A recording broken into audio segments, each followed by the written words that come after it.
ابراہیم علیہ السلام۔ شہر النصریہ عراق میں بغداد سے 400 کلومیٹر فاصلے پر دریائے فرات کے کنارے واقع ہے۔ حضرت ابراہیم علیہ السلام کا وطن بابل کا اور ہے جو یہاں سے 15 کلومیٹر دوری پر ہے۔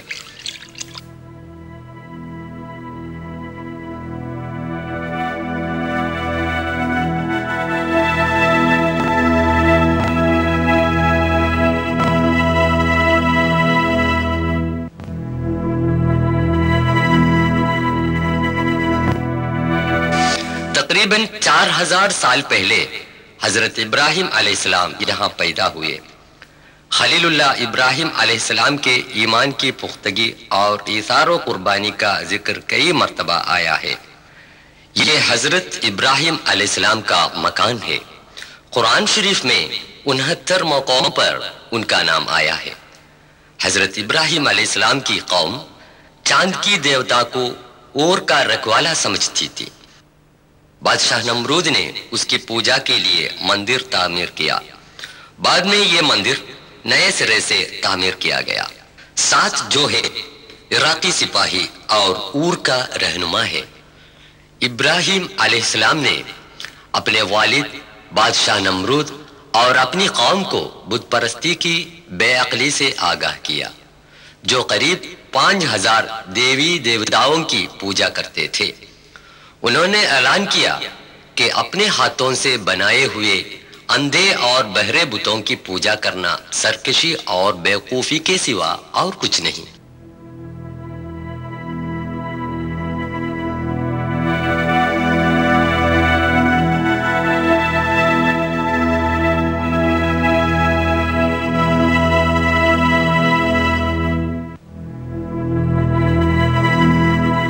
قصر نمرود کی بنیاد۔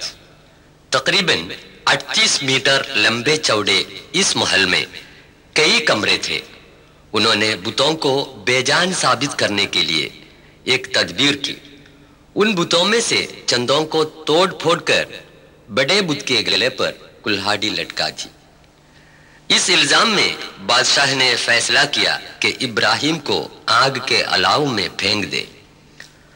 خلیل خدا حضرت ابراہیم علیہ السلام کو بے دردانہ آگ میں پھینک دیا کہ انہوں نے کھلم کھلا یہ اعلان کیا تھا سوائے رب العالمین کے کوئی معبود نہیں۔ خدا کا کرنا دیکھیے، اس نے آگ کی جلانے کی طاقت کو مٹا دیا۔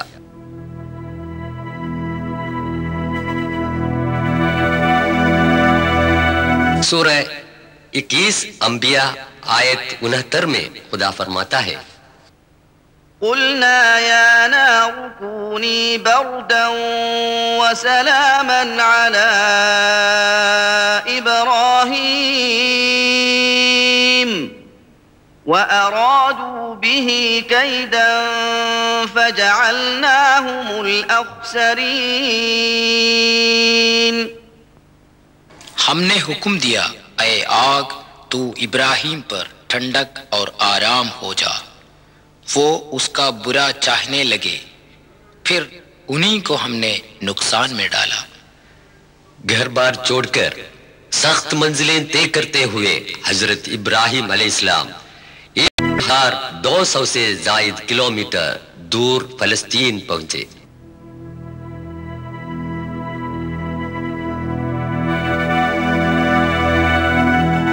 یہ الخلیل کے نام سے مشہور ہے۔ ہبرون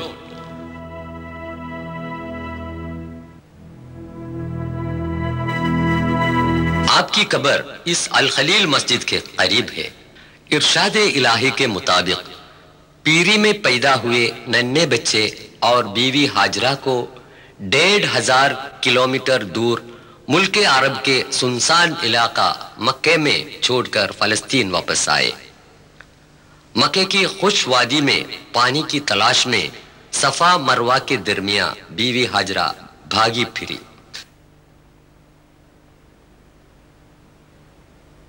اس واقعے سے عبرت حاصل ہونے کے لیے حج اور عمرے کی سعی میں اسی جگہ لوگ تیزی سے چلتے ہیں۔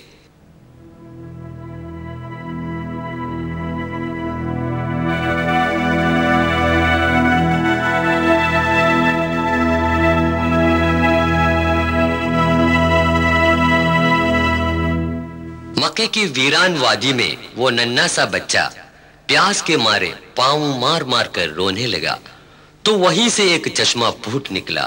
یہ ہے آب زمزم، ریگستان کا ایک عجیب و غریب چشمہ جو 4000 سال کے بعد بھی قائم و دائم ہے.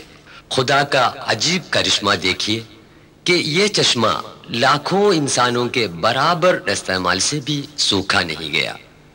یہ مکہ کے باشندوں اور زائران کعبہ کے لیے خدائے جل و شانہ کی طرف سے ایک انمول تحفہ ہے. صاحبزادہ اسماعیل پلے بڑھے. خدا تعالیٰ نے حضرت ابراہیم علیہ السلام کو حکم دیا کہ بیٹے اسماعیل کو ذبح کرے. حکم الہی کی تعمیل کے واسطے وہ پھر فلسطین سے مکہ میں آئے. باپ بیٹے کو لے کر مینا پہنچا تو ملعون شیطان نے اس مہم سے باز لانے کی کوشش کی. اسی جگہ پر ابراہیم علیہ السلام نے شیطان کی طرف پتھر پھینکا تھا.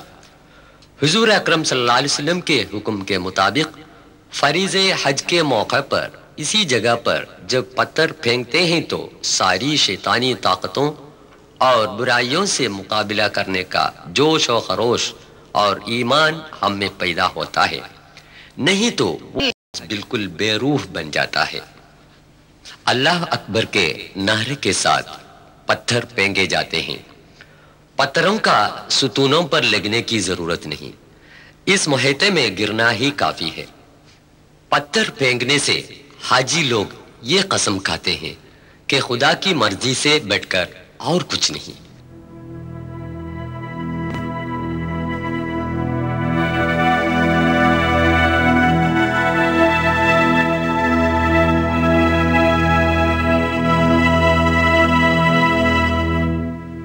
جب حضرت ابراہیم علیہ السلام نے اپنے بیٹے کو ذبح کرنے کے لیے لٹایا اور ہاتھ میں چھری لی تب خدا نے فرمایا، ٹھہرو ابراہیم، تم نے میرا حکم بجا لایا، اس کے بدلے ایک بکرے کو ذبح کرے.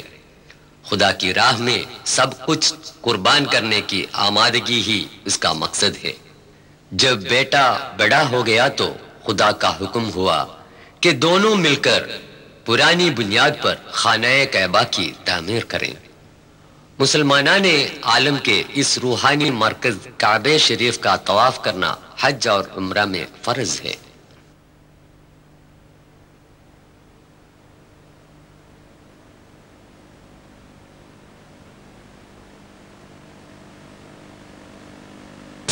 الاسکا سے لے کر جزیرے فجی تک پھیلے ہوئے اس وسیع دنیا کے 200 سے زیادہ ممالک سے لاکھوں لوگ اس مقدس مقام پر آ پہنچتے ہیں اور حج ادا کرتے ہیں. دیس بھیس، رنگ و زبان، حسب و نسب، کسی امتیازات کے بنا مسجد الحرام میں دوش بدوش ہو کر نماز پڑھنے والے حاجی لوگوں کو ہم دیکھ رہے ہیں.